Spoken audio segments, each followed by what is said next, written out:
বাবা ভান্ডারের ছেলে, ওনার একজন ভক্ত, শফি বাবার একজন ভক্ত মাইজ ভান্ডার এসে শফি বাবাকে দাওয়াত দিয়ে গেছে, বাবাজান আপনি আমার বাড়িতে অমুক দিন আসবেন। বাবাজান যেদিন মাইজ ভান্ডার থেকে রওনা করে ভক্তের বাড়ি যায়, ওই দিন সকালবেলা ওই ভক্ত সকাল 6টা বাজে দুনিয়া থেকে বিদায় নেয়। তো বাবাজান রাত্র 9টায় এসে মাহফিলে পৌঁছায়, দেখে যে সুন্দর করে সাজসজ্জা করা, সব ঠিকঠাক। বাবাজান একটু সন্দেহ লাগে, এজন্য বাবাজান ওই ভক্তের ছেলেদেরকে জিজ্ঞেস করে যে তোমার আব্বা কোথায়। ওই ছেলেরা আর বাবাজানকে বলে না, শফি বাবাকে বলে না যে ওনার আব্বা কোথায়, কারণ বললে এত সুন্দর একটা আমেজ নষ্ট হয়ে যাবে।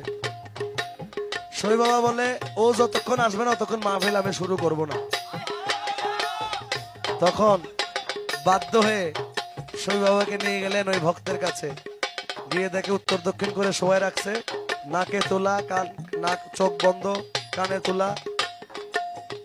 শফি বাবা বলে যে কোনো মাইজ ভান্ডারে আসে কথা দিয়ে কথা না রাখার মতো কাজ করে না।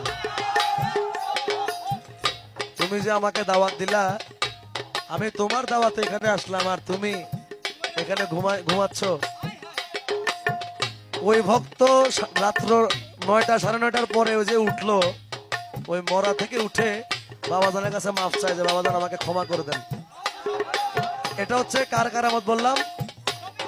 আর এবার বাবা ভান্ডারের কথা আমি বাদ দিলাম, এটা ওনার ছেলের কারামত বললাম, শফি বাবার কথা বললাম।